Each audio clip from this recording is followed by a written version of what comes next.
Okay, in this work we studied the use of coincidence neutral activation analysis for the determination of selenium.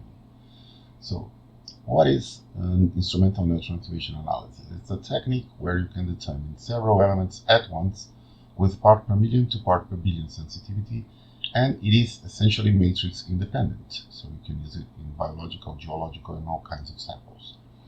But you may suffer from spectral interferences when other nuclides emit the same or similar energies as the one you're studying. And Compton and Bremsstrahlung may hugely increase the detection limits. So in our case, we study selenium. It's usually measured using these two transitions, but the issue is the 136 keV transition may be hugely impacted by the presence of hafnium, and the 264 transition may be impacted by the presence of tantalum.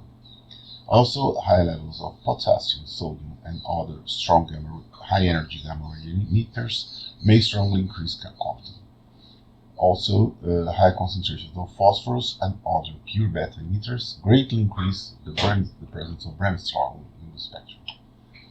The solution is to use coincidence. So, coincidence virtually eliminates Compton, Bremsstrahlung, and spectral interferences, but it requires a strong gamma-gamma cascade, which, as you see on the right, is our case, 2 or more detectors, and coincidence electronics, which we do have in our lab, but the real payback detection efficiency is much lower, at least 100 times lower.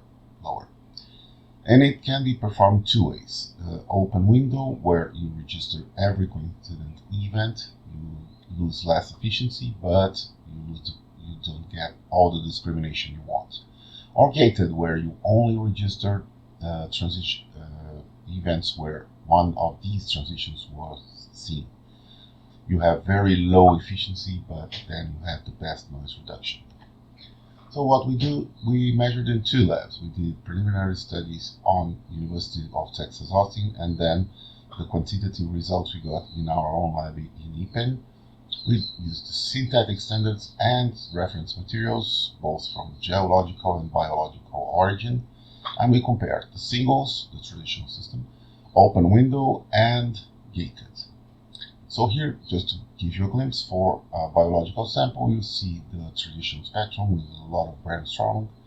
The open window, you eliminate most of the Bremsstrahlung, and then you take a look at the gated and you see real clean spectrum.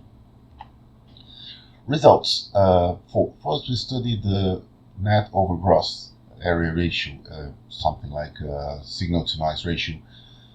For DOT5, for instance, a biological sample, you see that when you talk about gated events, you almost every event you get is a true event, while for singles, less than half of the events are meaningful in the peak, right? So we decided coincidence, open window coincidence was not the greatest way to go, so we compared quantitatively the singles and the gated.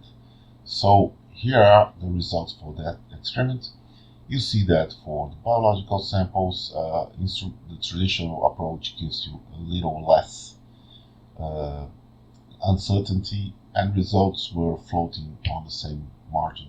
But for the geological sample, you can see that the coincidence analysis gave you much lower uncertainty and much more reliable results.